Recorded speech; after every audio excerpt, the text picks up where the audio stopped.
we're at a point in time coming off of a wild Saturday of college football. People are consistently peeking over at this board. He actually would not be my number one overall pick, nor would I bet him to be the number one overall pick. I think you got that next wave of NFL players, which is so enticing, which when you see Jaden Daniels come into the NFL and you go, I can get something like that with a guy with just as good an arm. Pro Football Today, only on SportsGrid. Anyone that's been to a sporting event, the atmosphere before a game, I think Game Time Decisions has that same exact atmosphere. This is our arena.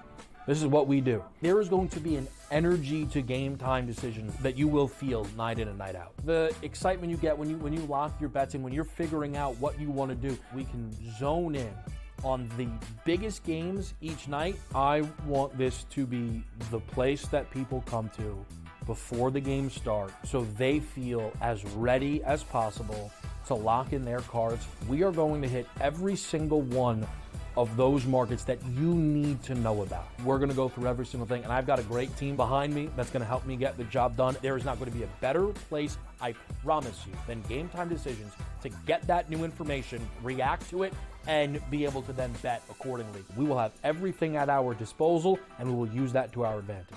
I'm Kevin Walsh. Tune into Game Time Decisions from 6 to 8 p.m. Eastern on SportsGrid.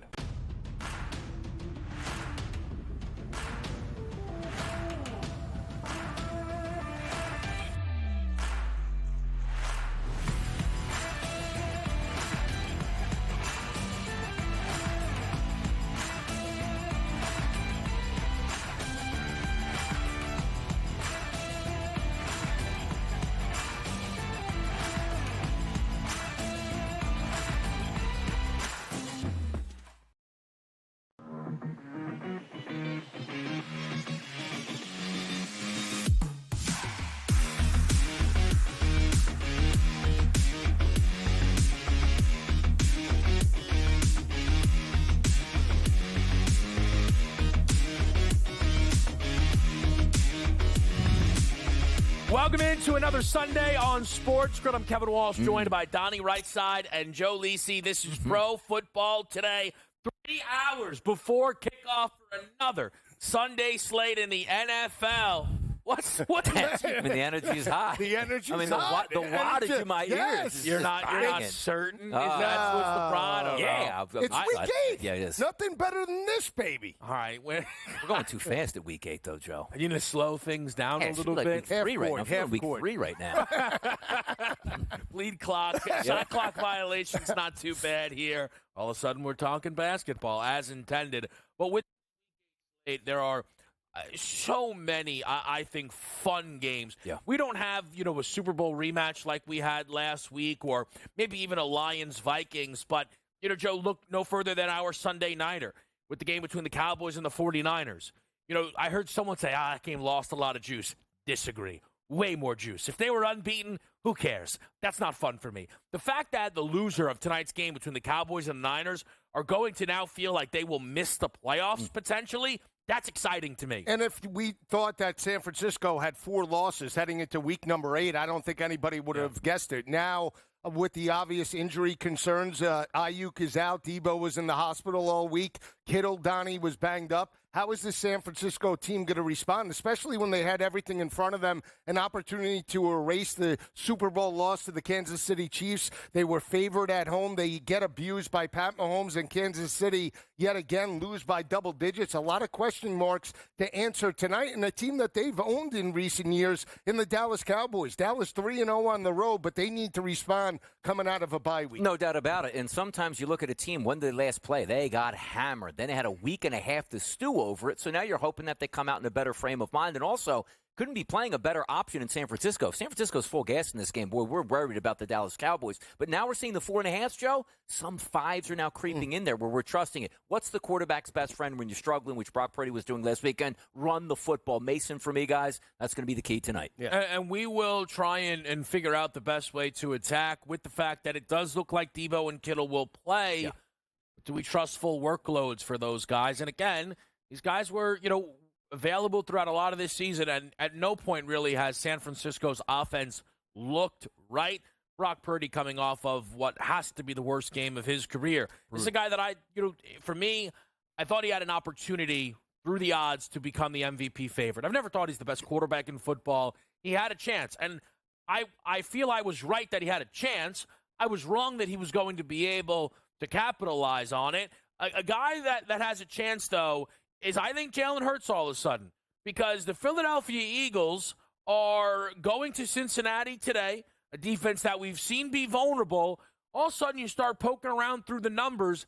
I still think that it is a somewhat wide-open race. I don't know if Lamar is going to run away with it the way his early season is suggesting, but it's no easy task, Joe, because the Bengals are also a team trying to get back to 500 and salvage what was a really slow start to their year. Yeah, both teams grinded out victories over the similar teams, Cleveland and the New York Giants, respectively. We saw Saquon Barkley for Philadelphia take the game over with a $176 on the ground, 10 yards per rush. They grinded it out, sacked Daniel Jones multiple times. They're going to need that type of effort on the road. And on the flip side for Cincinnati, Donnie, that rush defense has gotten considerably, better in back-to-back weeks. 3.8 yards allowed 2 weeks ago, 3.7 last week. They bring that and take away Saquon in this matchup. Then the ball game does fall on Jalen Hurts. We'll see how it plays out. Early on, I give the edge to the Eagles. I do give the edge to the Eagles now, too, because that late-breaking information Friday, you get a leg injury for, if it was a quad for T. Higgins.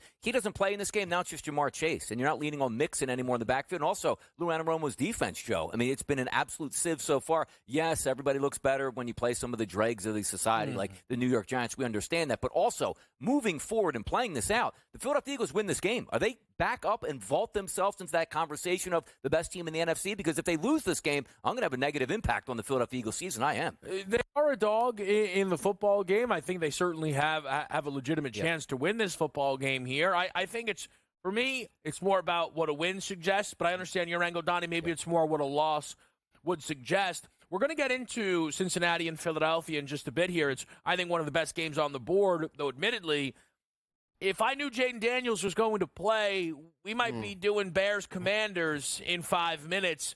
We'll get to that game in full. Yep. But, Joe, just the fact that it looks like Daniels is going to play, how does that change your perception of this game? Well, it'll definitely change the perception as it relates to the RPO game. I don't think they're going to expose him all that much if he does play. You know, rib injuries can also, occur multiple weeks. So even though he might feel good now and wear, let's say, a flak jacket or a rib protector, he's still going to be exposed. So I don't think he'll rush it as many times. So that could be more of an increase to maybe Eckler and Brian Robinson in the rushing attack and more just pocket passes for Jaden Daniels in this matchup. But I really like the way they're playing right now. So, again, they're playing with confidence. If Mariota does have to come in, he performed well. They're aggressive with the play calling, Donnie. And this is a team in Chicago running the football. Defense is coming around. This is going to be an intriguing matchup at 4 o'clock. Yeah, I'm not a doctor. I just play one on TV. But if you're looking from a quarterback perspective, you're on Jaden Daniels, where he is really uncomfortable, couldn't finish the football game last week, and then slightly gets into practice Friday. I think it might be one of those, hey, make sure you're on your toes for the defense here. We're just going to give you something extra to think about, because I do think it's Marcus Mariota. But let's understand, if it is Marcus Mariota, you look at the lines, we're still favored here for Washington. With a rookie quarterback that might play with a bad rib injury against Chicago. I think you're getting a lot of disrespect here for Chicago, but also lets us know that maybe it's not just a one-man band in Washington at this point where Jaden Daniels is out, and you saw Marcus Mariota actually move the football with ease last week. Maybe it's Cliff Kingsbury's offense that is the true superstar in this game. Last week, it was a limited slate, but at the 4 o'clock window, the only quarterback who threw a touchdown was Marcus Mariota. I mean, it was bizarre. They scored 40 points last week. That is, I think, a valid question, but I think it also might suggest that Washington losing Daniels in the middle of a game playing Carolina has maybe created some value to go against this team where you're either getting Mariota or not 100%. What would you rather have, though? Daniels. Like, if you're saying, I'm betting Washington today, I would rather have Mariota in there, to be honest. No, I'd rather Daniels. Full week of practice.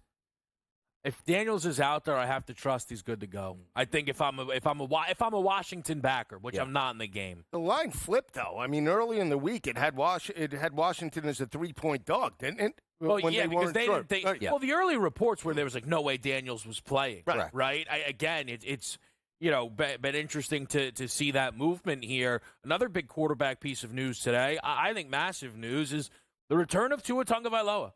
And I think one thing that jumps out to me is the books have wasted no time putting the Dolphins back like Tua's been out there all week. Yeah. I mean, they're laying 4 to an Arizona team that I know people, I myself have had it where I'm like, Cardinals are a great bet this week. Yep. People like betting Arizona.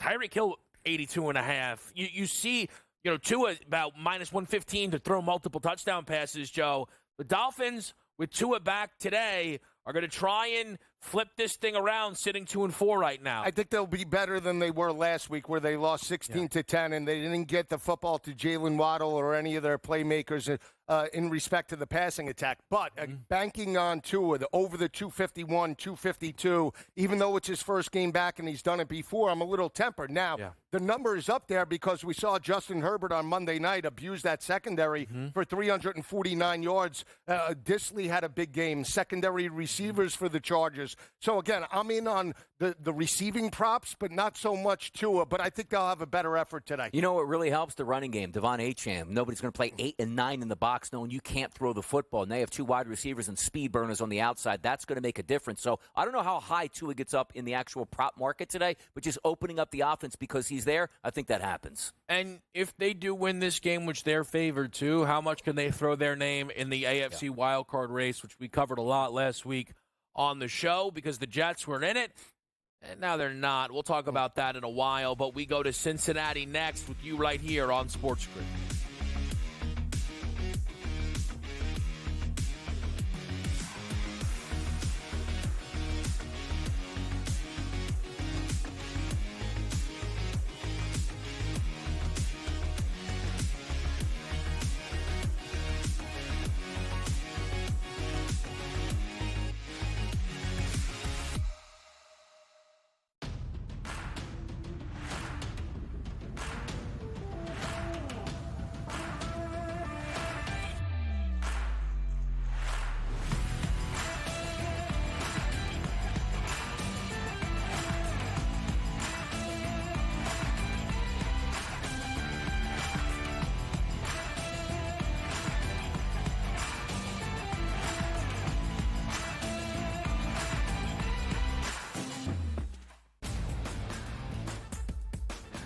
You talk about how these series came to a head and what has been happening in this postseason for the Yanks. Offensively, it hasn't been Aaron Judge. Baseball is such a big win here. All you ask for, East Coast Monster City, West Coast Monster City, the biggest of biggest Titan superstars on both sides here, 2 mammoth fan bases. The entire country can buy into this one. The Early Line, only on SportsGrid. Anyone that's been to a sporting event, the atmosphere before a game, I think Game Time Decisions has that same exact atmosphere. This is our arena. This is what we do. There is going to be an energy to Game Time Decisions that you will feel night in and night out. The excitement you get when you lock your bets in, when you're figuring out what you want to do, we can zone in on the biggest games each night. I want this to be the place that people come to before the games start so they feel as ready as possible to lock in their cards. We are going to hit every single one of those markets that you need to know about. We're going to go through every single thing, and I've got a great team behind me that's going to help me get the job done. There is not going to be a better place, I promise you, than Game Time Decisions to get that new information, react to it, and be able to then bet accordingly. We will have everything at our disposal, and we will use that to our advantage. I'm Kevin Walsh. Tune into Game Time Decisions from 6 to 8 p.m. Eastern on SportsGrid.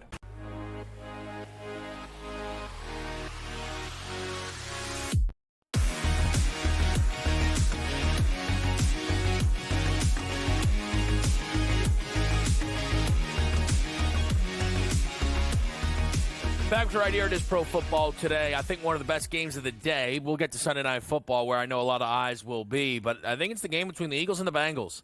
Cincinnati's a 2.5-point favorite. That's because Cincinnati is a bit better than that 3-4 record would suggest. Really inexcusable losses to Kansas City and Baltimore. Shoulda, woulda, coulda, but with wins there, you're not only talking about a 5-2 team, you could be talking about favorites in the North. The conference, they'd be in that type of conversation for the Bengals. They have now won 2 games in a row. They've won 3 of 4. Carolina, the Giants, the Browns. Okay, is that moving the needle? They've lost all of their home games so far this season. Cincinnati brings in a Philadelphia team that I feel a lot of people can't get a great read on.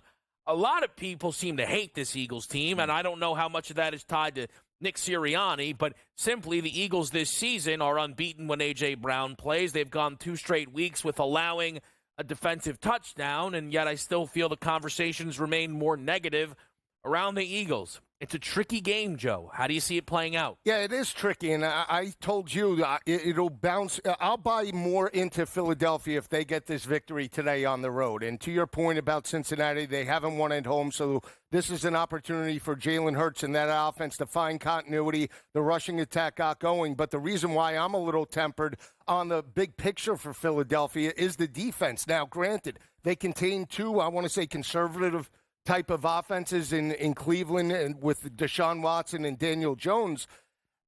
That's the concern for me, is that I need to see them do it against Joe Burrow. Now, Burrow threw for $181 and 2 touchdowns last week, played well in the scheme. It was a lower scoring game. They relied on the defense to take over. Joe Burrow's going to grip it and rip it today. So if that defense can contain him under, let's say, 20 points or under 23 points, that's a great effort. I give the inside edge to Philadelphia because I think they're the more complete team, and I'll buy into the defense traveling on the road. But I think it's a tough matchup. Panthers, Browns, Giants. 3 of the worst teams in the NFL. That's the victories that the Cincinnati Bengals have this year.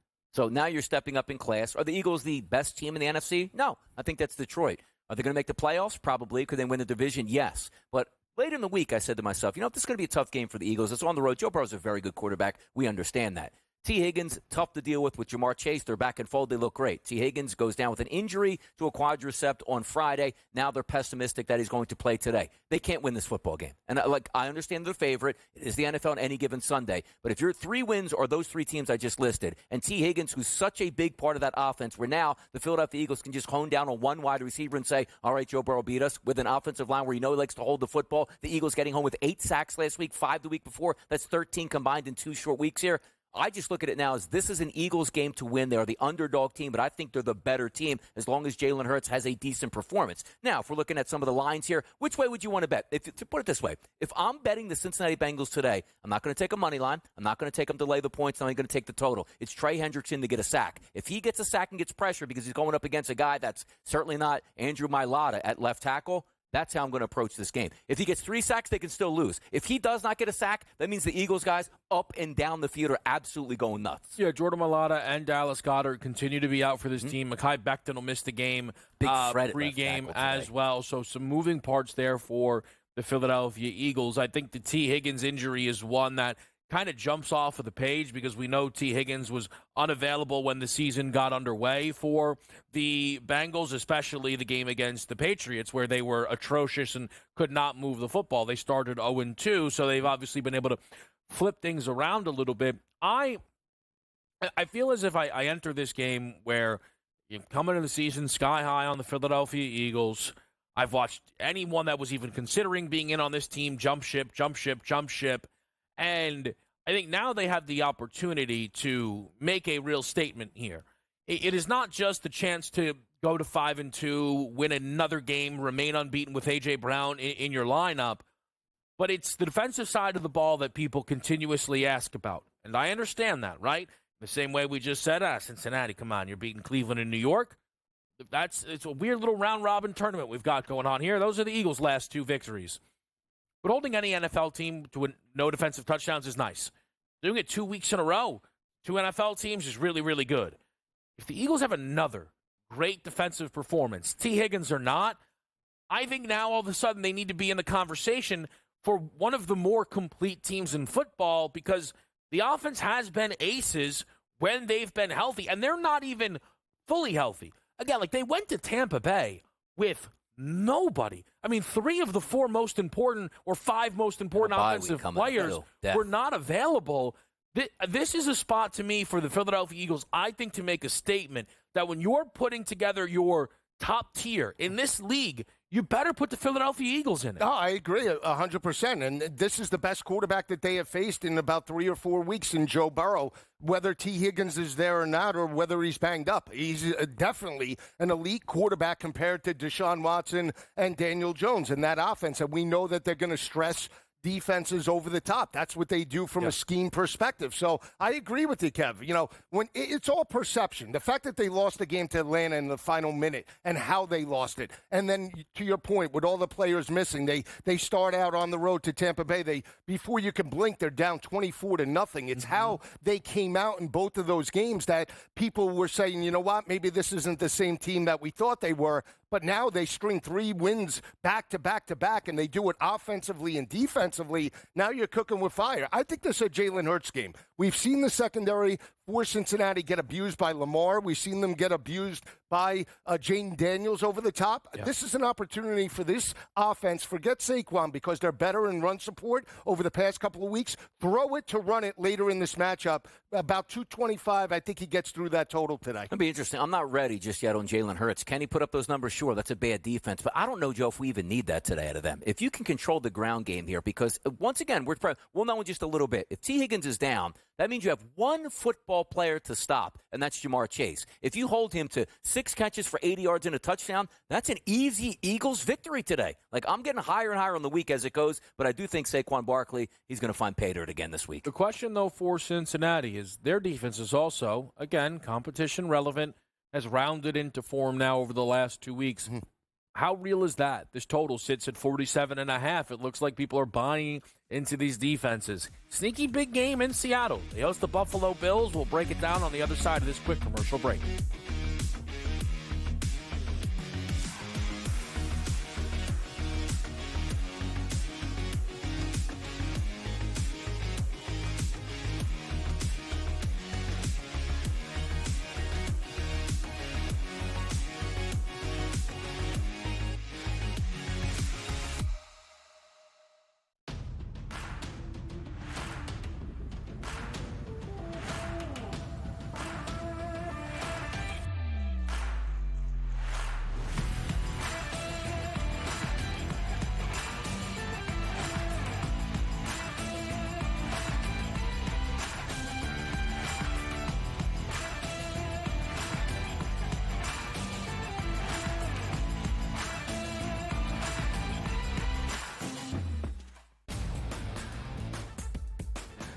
Talk about how these series came to a head and what has been happening in this postseason for the Yanks. Offensively, it hasn't been Aaron Judge. Baseball is such a big win here.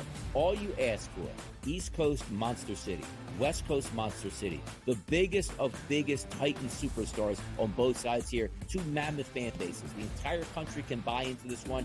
The early line, only on SportsGrid. Anyone that's been to a sporting event, the atmosphere before a game, I think Game Time Decisions has that same exact atmosphere. This is our arena.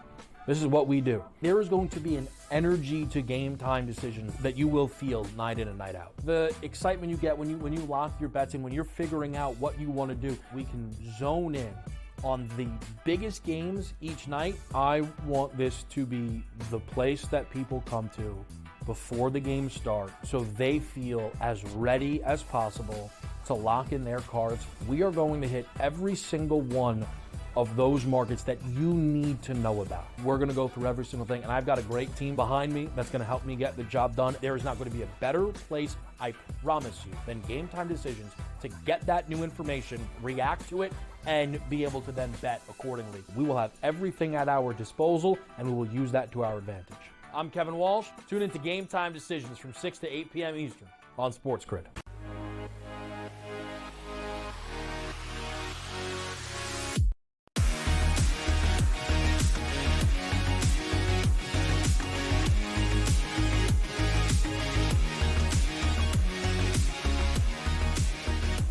Little AFC, NFC with Cincinnati and Philadelphia. Same story here with Seattle and Buffalo. The 5-2 Bills, fresh off of adding Amari Cooper, are on a nice little 2-game win streak. They've continued to extend their lead on the AFC East. The Seattle Seahawks are 4-3. They are also division leaders. And I think a win here today would greatly change the perception around this Seahawks football team, who are not only not favored to win the division's favorite is a minus money number still on the Niners. We'll talk about their game with Dallas in just a moment here. The Seahawks, Joe, are catching 3. Can they pull off this slight upset and win at home? I don't think they can. And I know on paper it seems like it might be competitive, but I really believe the Buffalo Bills are starting to shape into form after back-to-back wins. We saw the addition of Amari Cooper come into that offense. That opened up everything for the passing attack. Yeah. Josh Allen with 323 and multiple touchdowns. We saw Keon Coleman, 4 receptions, $125, 7 targets. They contained James Cook. It didn't matter. They still won the ballgame by 24 points, Donnie. I think they run it. I think they throw it. And let's not forget, Seattle's defense, last game that they played prior to that at home against San Francisco, George Kittle had a huge performance with 2 touchdowns receiving. This could be a Dalton Kincaid game. I think it's lower scoring because the Bills are on the road. Might want to incorporate the run a little bit more with James Cook. He was contained for 12 for 32.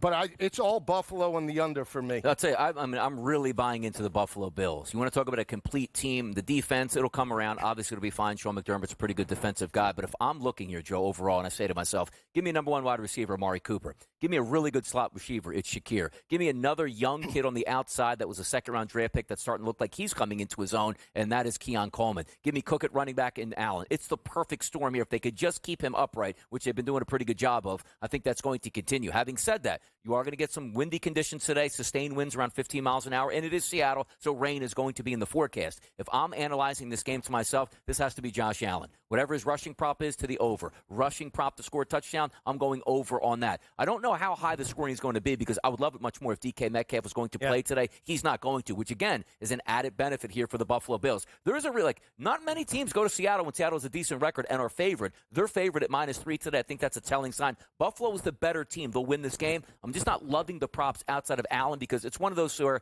you got to wait and see because if it's not raining and the wind isn't a big deal, I think Buffalo can move it here. So I love the over in this game at 45. I do have a tendency to do this, though, where you see a total, ooh, that's pretty low. How bad's the weather? And the weather looks like it's not going to be great. And I go, yeah, I don't care. It's not worth the touchdown, though. This total would be in the 50s, though, without a question in my mind, if we had clear skies in Seattle. But I also think we have seen Seattle's defense somewhat exposed, and I think people embrace that, right? Detroit hung 42 on them. San Fran scored 36 on them. And outside of that, look, the Atlanta performance was solid. That team has some weapons there. But, okay, that's one good performance. Here's my thing, fellas. Sneaky, leaky defense in Buffalo. Again, we keep, the Bills' defense, well, I don't know. The Miami performance was good. We know that. Arizona was able to get to 28 on them. 35 by way of Baltimore. Houston's offense never looked crisp in the game, still scored 23. The Jets have been weird, yet still found 20 in the game, holding down Tennessee. It's not an accomplishment. We know it's not.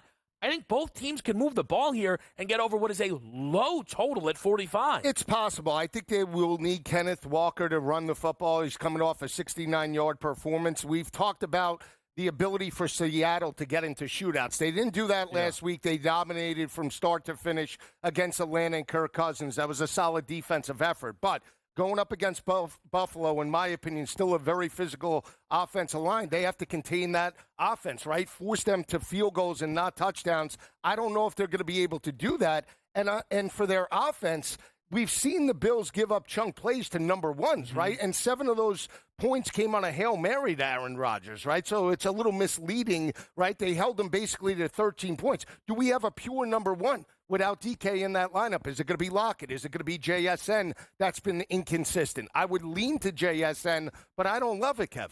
I would lean JSN as well there. Last week saw 9 targets, only had, I think, 3 catches for 6 yards or something in that. It was 3, 6, and 9 were the numbers there. But again, for me, Donnie, we've seen Seattle move the football here. It would be a huge step up for Buffalo to hold this team to 17 points. It would, but again, it's going to be time sensitive on what that wind and that rain looks like. And also, as Joe points out, DK Metcalf, that is huge because now that's not the guy you have to worry about. You can keep everybody in front of you. That could play a big role, which means running game, running game, running game. We will continue to follow all of the movement here, but we go to the big one on Sunday night, San Francisco and Dallas.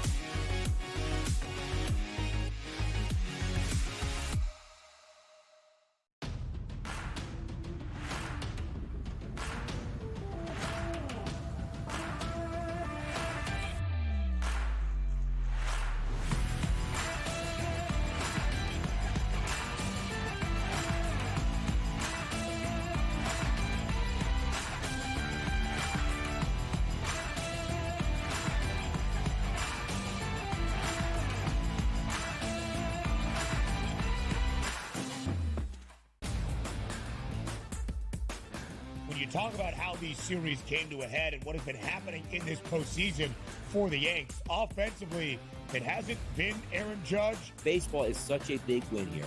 All you ask for, East Coast Monster City, West Coast Monster City, the biggest of biggest Titan superstars on both sides here, two mammoth fan bases. The entire country can buy into this one. The Early Line, only on SportsGrid. Anyone that's been to a sporting event, the atmosphere before a game, I think Game Time Decisions has that same exact atmosphere. This is our arena.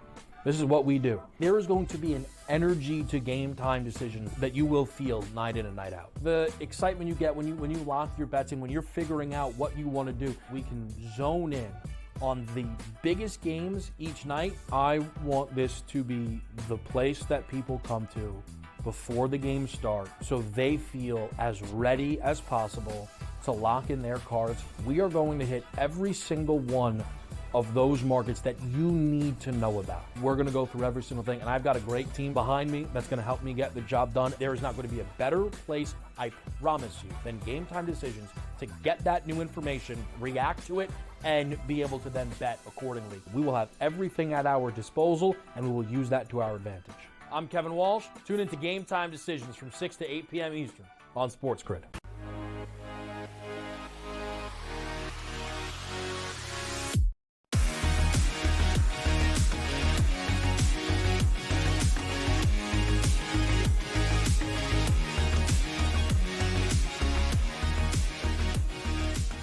Now we get to Sunday night.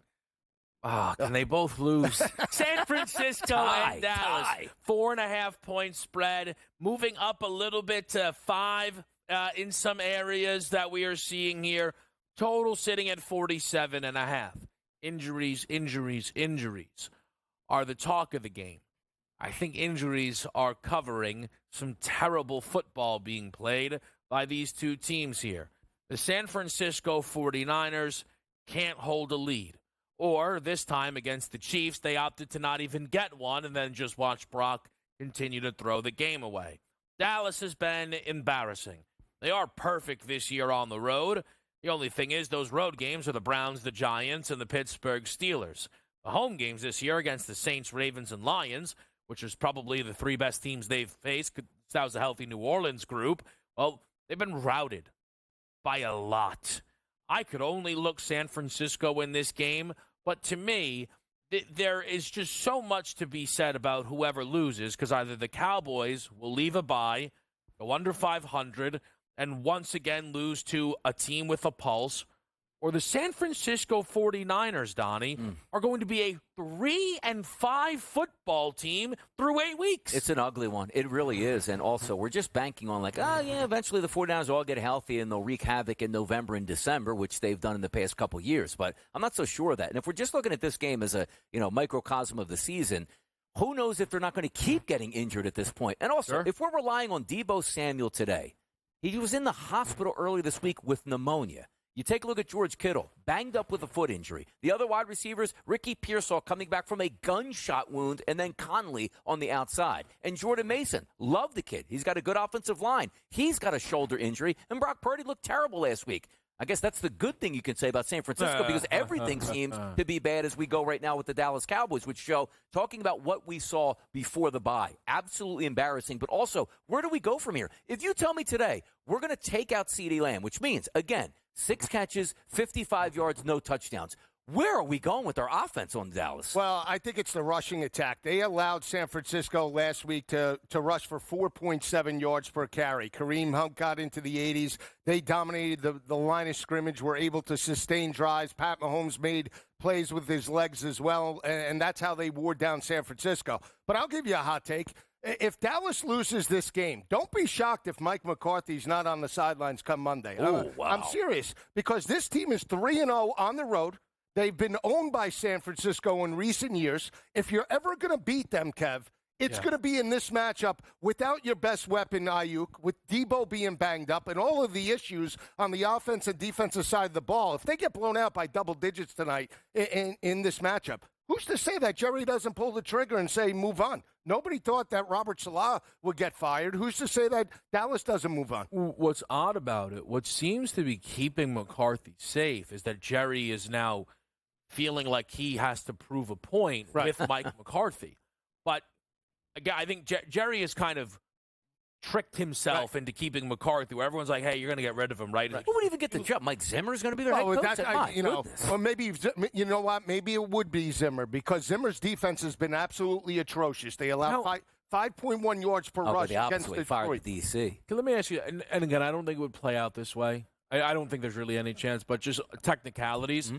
If they fired McCarthy at the end of this game, could they hire Belichick in season? No. Absolutely, he wouldn't want anything to do with it. He wouldn't, yeah. No, absolutely not. No. Like, the phone call will be made, you're my guy next year, start getting ready for next year. We're just going to waste away this season. This team has no identity. I mean, you can't there's no guarantee that if you're taking the 4.5 tonight on the road, right, that Dak goes in there and pulls out, a big win. He's done it up until this point. But be honest, like, their identity is playing tonight. It's Dak and it's CeeDee Lamb. That's it. That's it. That's the way it's always been, though. They're going to need to run the football tonight. But, Donnie, I would say that's not how they've always been, right? Well, that's how they're set up, though. Oh, well, that's what's left, but it would be nice if either one of them played well or up to near their numbers. But the identity coming into this season was never the running game, because we knew it was going to be embarrassing. It was like, hey, we just paid these two guys a lot of money. They're going to create magic like they usually do in the regular season. We'll get some stops on defense. We'll be right in there for the NFC East. Yeah, but think about this. Kansas City, like I said, rushed for over 100 yards, right? 4.7 yards per carry. Yeah. With a journeyman running back, Kareem Hunt, that they scraped off the street 3 weeks ago. So why you can't get better productivity out of Dowdle and all the backs, Zeke, and the offensive line, that's more of a philosophy and scheme issue and a coaching issue. They're going to be in multiple long third downs tonight if they can't run the football for at least 80 to 100 yards. They go under 3.5 yards per carry, they're toast. I can't back them in any capacity. Yeah, I think for me, I would look towards the Niners, because all of a sudden Debo's about to play, Kittle's about to play. The Niners are at home. The line is screaming to take the Niners. Like the stone-cold line for the Niners. Well, if you think about it, Donnie, right, this is a Dallas team that caught 3.5 at home from Detroit. But why wouldn't they be catching this type of number from the Niners? Now, I agree with you. If I'm not betting San Francisco at this number, because I was hoping for less. I was hoping, even 3.5, right, might have been worth it at that point in time here. But I'm also someone that has lost on Dallas enough times this season to step away, because I've trusted the Cowboys at home, what they've usually been, and they've been nothing of the sort this season. So to me, there's no reason to get there. But I think it does feel like for a lot of people, we kind of have already realized that this is not Dallas's year. Right. They're not winning a Super Bowl. They're not winning a conference. Maybe they can figure out a way to get one of the playoff spots, but not again.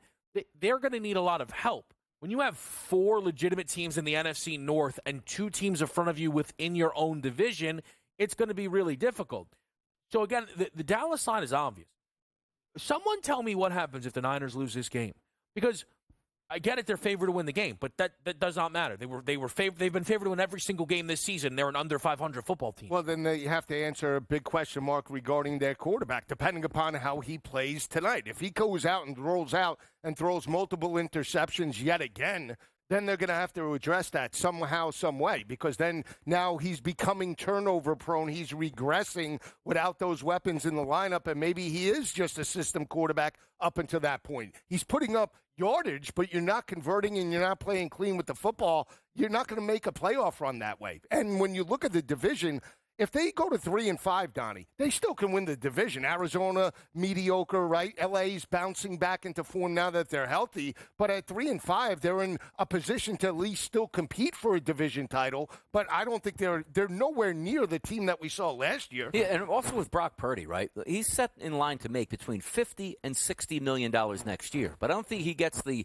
guff that some of the other quarterbacks get. Like, oh, man, this guy looks terrible at this point. It's almost like he gets the excuse of, well, what is he supposed to do with this lineup? Well, then you're not a $50 to $60 million quarterback. And also keep in mind today, like, hey, Brock has they're favored to win this football game against a below-average defense. So I don't know how many kudos we're going to give Brock Purdy. Even, hey, let's just say the game ends up 24-17. Man, Brock was great. He's supposed to win this game by a touchdown. And I know, throughout the Kansas City game, the cupboard, got increasingly, more bare with Again, Ayuk tore his ACL in game. Juwan Jennings isn't out there. Debo's got pneumonia. I understand that, but that wasn't the only time where we felt like we were looking for more from Brock Purdy during this Niners season. But I don't even care about what we're watching. I care about what is fact. Every team in the NFC West has played 7 games now that the Rams played Thursday night.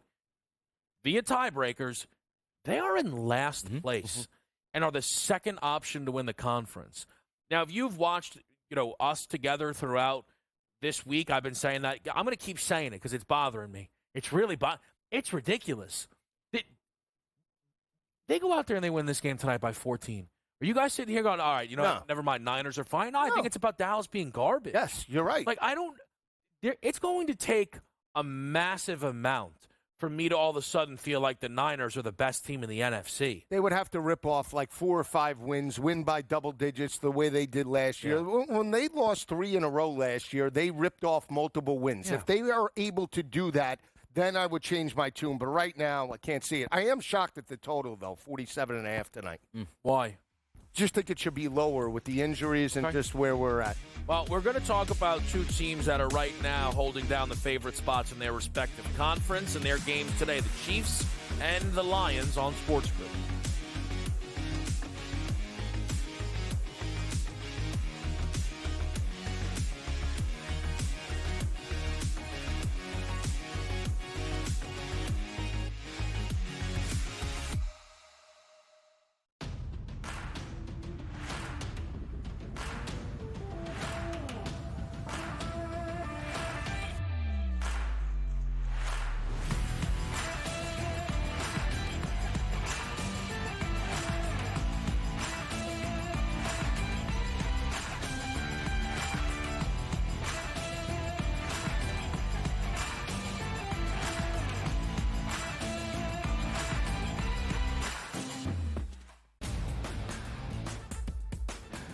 Talk about how these series came to a head and what has been happening in this postseason for the Yanks. Offensively, it hasn't been Aaron Judge. Baseball is such a big win here. All you ask for, East Coast Monster City, West Coast Monster City, the biggest of biggest Titan superstars on both sides here, 2 mammoth fan bases. The entire country can buy into this one. The early line, only on SportsGrid. Anyone that's been to a sporting event, the atmosphere before a game, I think Game Time Decisions has that same exact atmosphere. This is our arena. This is what we do. There is going to be an energy to Game Time Decisions that you will feel night in and night out. The excitement you get when you lock your bets in, when you're figuring out what you want to do, we can zone in on the biggest games each night. I want this to be the place that people come to before the game starts so they feel as ready as possible to lock in their cards. We are going to hit every single one of those markets that you need to know about. We're going to go through every single thing, and I've got a great team behind me that's going to help me get the job done. There is not going to be a better place, I promise you, than Game Time Decisions to get that new information, react to it, and be able to then bet accordingly. We will have everything at our disposal, and we will use that to our advantage. I'm Kevin Walsh. Tune into Game Time Decisions from 6 to 8 p.m. Eastern on SportsGrid.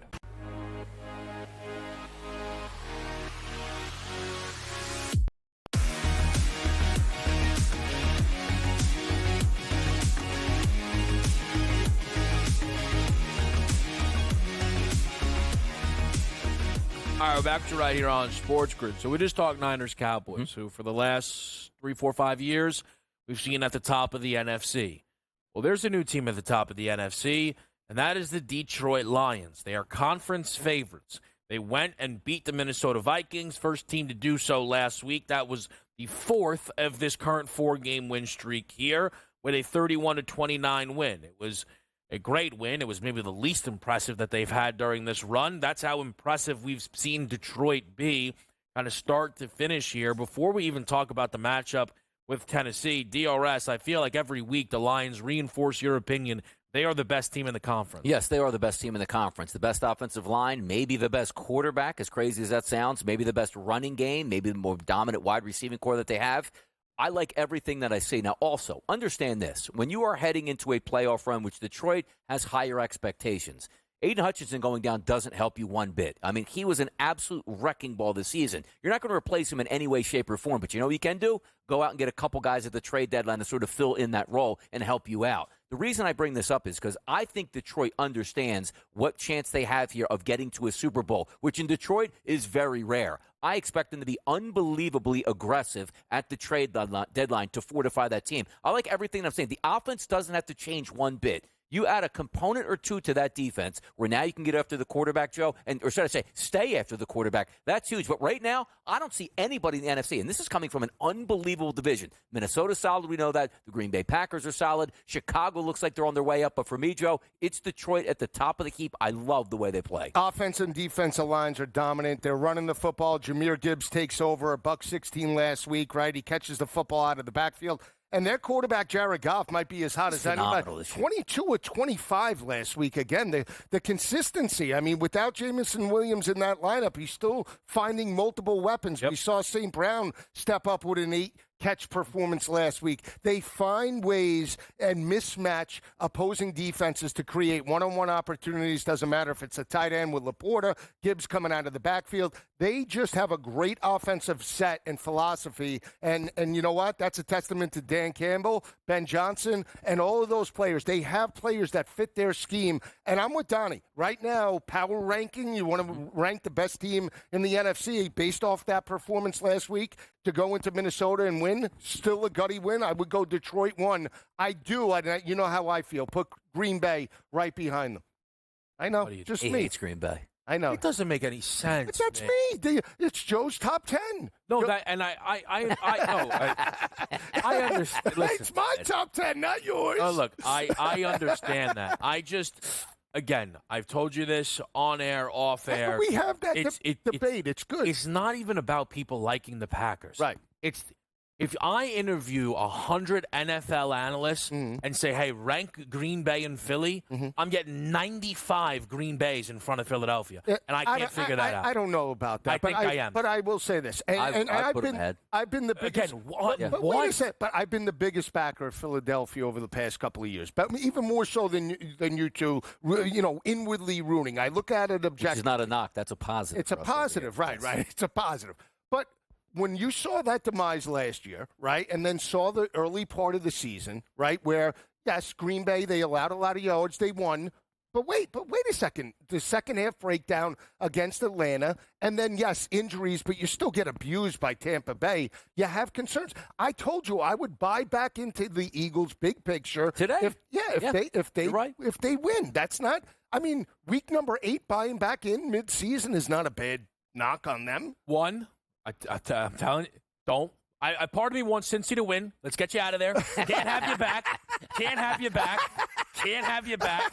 Jalen will ride together, man. I need the Eagles to play the Commanders next week, just in case. Like if they win today, if they play Washington, you won't be in. I need that. Yep. Again, I'm just saying, you're like, Eagles early season struggles. Like week 1, they beat Green Bay. But that game did not count at all. I said, even as an Eagles fan, all the way through that game, I said, just a war of attrition. Whoever wins, you're going to be lucky. But this is a coin flip game on an ice skating rink. It doesn't matter to me. Okay. And I just look week to week, offense, the way it operates, highest level of a team can get. I'm just buying in more on the Green Bay Packers now. But again, this is why it's a week-to-week league. You go out today as the Philadelphia Eagles, 24-10 win in Cincinnati. Right. Now I'm buying back in. Right. But if I watch this game today, much like I saw the first quarter last week, like, come on now. Okay, now you got to hand up to Saquon because it's not Jalen Hurts' team. You need a big performance to sway me for the Philadelphia Eagles today in a game that they absolutely should win against a wounded Cincinnati team. And we're in agreement that Detroit is the best team in the NFC. I don't think there's a knock on that. Jared Goff is playing I have no problems level. with putting Detroit as the best team in football. Detroit has a great resume. If you look at it, the lone loss they have this year to Tampa Bay, they were super, not just competitive, right? But they had about a 500 yards offense in that game. So, again, I have no beef with Detroit. I am back in Tennessee catching 12, though. Mason. This, to me, is... Mason. Either this is the best sleepy spot of the season or Dan Campbell should be Coach of the Year favorite because they go and they play Arizona, right, off of a loss. You got to get up for that game. Monday night, Seattle. You've lost to them multiple years in a row in your own building. All right, we got to get up for that. We're going to Dallas. We got to get up for that. We're going to Minnesota. They're unbeaten. We got to get up for that. Who are we playing now, Coach? Mason Rudolph. All right, I'm asleep. All right, leave me alone.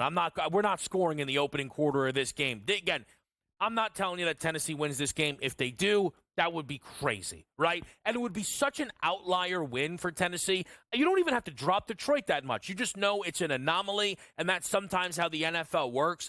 It's a spot for me, DRS, where I just think that the Tennessee Titans, who had a halftime lead on the Buffalo Bills, can hang inside 12 points.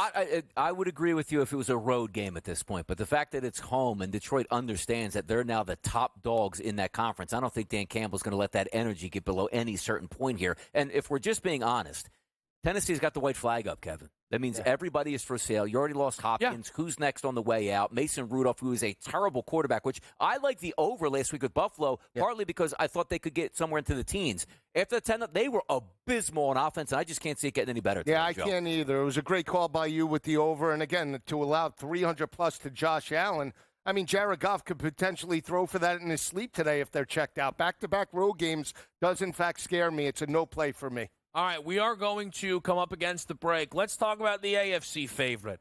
And their new wide receiver coming from Tennessee, DeAndre Hopkins' debut. Next on SportsGrid.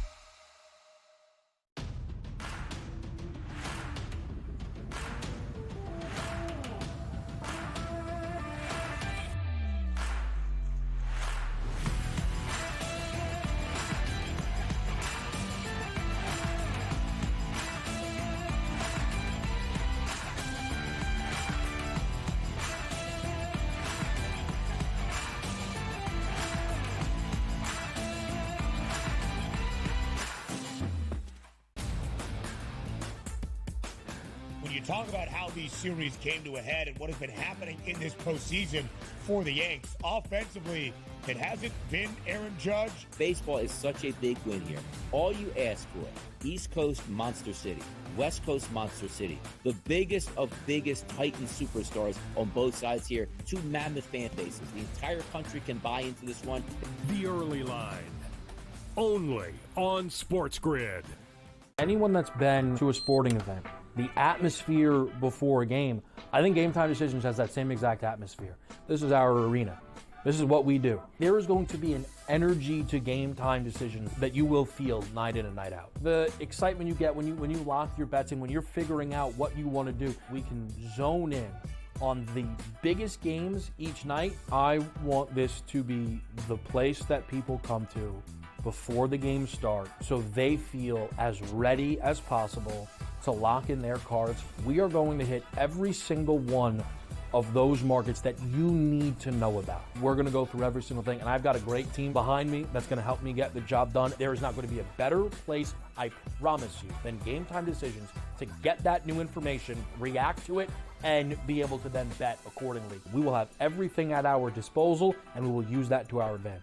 I'm Kevin Walsh. Tune into Game Time Decisions from 6 to 8 p.m. Eastern on SportsGrid.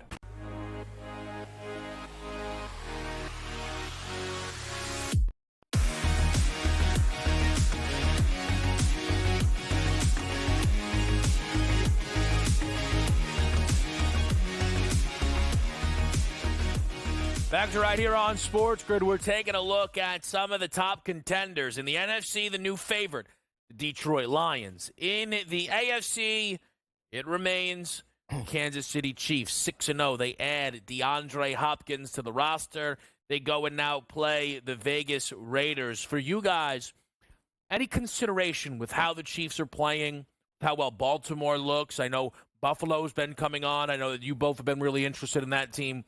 Any consideration that the Chiefs are getting too much love in the market as conference favorites right now, or it's all earned? No, it's not. Well, it's earned the fact that they're undefeated. Yes, 7-0, but we talk about it multiple times on the show. They're doing it with defense, and they're just finding ways to just grind out wins, right? It's not Pat Mahomes and the passing attack anymore. It's more of a team type of effort. Run the football. Don't turn it over as much as the opposition and try to come out with a W, right? But if we're talking AFC big picture, I take Baltimore hands down number one team in the conference. They've won 5 straight. They've won by an average margin of 9.6 points per game. In the 5 wins, they've dominated teams 28 plus per game. Derrick Henry running the football, Lamar Jackson. I mean, they are a complete football team, and even if Zay Flowers is a little bit banged up, I don't care. Bateman stepping up. We see Andrews. I mean, for me, Donnie, it's Baltimore heading into Week 8. We talk week to week. Baltimore's the best team in the AFC. I love Baltimore. I think they are the best team in the AFC, but as we know, that doesn't always win the conference or get you to a Super Bowl. Case in point, last year. That was the year you were supposed to beat the Kansas City Chiefs. No way they're going into Buffalo and then go into Baltimore and then beat San Francisco in the Super Bowl. Right. And they did that. So now look at this year and say, I don't even think they're as talented now because they're injured, or maybe they even get more injured. Like the move to get Nuke Hopkins at wide receiver. But let's be honest. They're 6-0. They play the Raiders on the road this week, guys. They're double-digit favorites. They should win. Back-to-back road games. No Mike Evans, no Godwin against the Buccaneers. That should be a win, too. Then they take on the Broncos, who I do like, but that's still at Arrowhead. That's another victory. Yeah, you go on the road to play the Buffalo Bills. That'll be tough. Then you play the Panthers, the Raiders, the Chargers, the Browns. Yeah. They're going to be home for the holidays once again. So instead of saying to yourself, are they the best team, can you beat Kansas City in Arrowhead? Because that's what they're going to have to do to beat them. Yeah, and that's why I think Kansas City is rightfully positioned as the favorite, yet I don't view them as the best team. Correct. Right. That's exactly the point. Yep. I also think Houston is better than them, especially when Houston gets healthy. Houston is currently playing without Nico Collins and a number of their best defensive players, but if the Chiefs are going to grab the 1 seed, which they're on pace for, then they'll need to win 1 game to then host the game to cash the ticket on AFC champion. It makes all the sense in the world. You look at their game today, though. Look, this is all really simple. Ooh, what's that? Chiefs are playing a lifeless football team? Yep, Chiefs will look just as lifeless, win the game by 7, not cover, win 7-0. Mahomes will throw a pick. Maybe a couple of touchdown passes. I don't care. Although, I mean, I don't know. Is he the most sensitive player in the league? He's upset that the Raiders were mocking his voice. Always. Pat Mahomes is one of the stars of the league. The voice is a little funny. It happens. Lisi mocks my voice all the time. Yep. I mock Lisi all the time. Now, where's your Donnie real voice? Where's your real voice? That's not even the voice I'm talking about either, which is funny about it. I don't know. So am I supposed to bet Mahomes for 350 yards because he's upset that they sounded like him in the offseason? No, and he does own a 10-2 overall straight-up record against the Las Vegas Raiders. So right? impressive. Well, I'm just saying. But here's the thing. You like Tennessee against Detroit in terms of a letdown spot. Yeah. I actually think it's a letdown spot for Kansas City, even if they get Nuke Hopkins in that offense, right? They had the emotional game on San Francisco. They wear it on their sleeve. We'll show we're the best team in the NFL, right? A physical game, low scoring, run the football, stop the run. So they got beat up a little bit, right? Now they go back on the road to a team. And I understand they lost last year at home, but they did have a 14-0 lead before Pat Mahomes went off with Kelsey. They did win in Arrowhead. So if the Raiders are going to give it their best effort, it's at home, plus 9.5 in a rivalry game. I actually think Pierce will have the troops ready. I don't know if they win, but I'm taking the 9.5 with the shoe. Give me the shoe. Yeah, Pierce and the Raiders like to rough up Patrick Mahomes, certainly get under his skin. So what's the NFL do?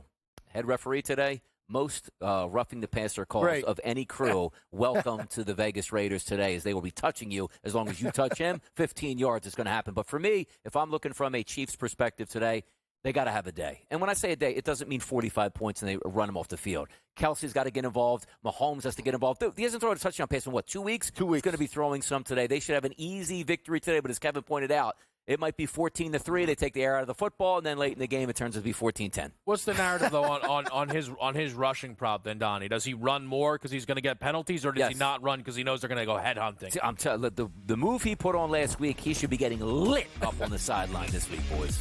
All right, it's a quick break. We're rocking and rolling with you right here on Sports Grid.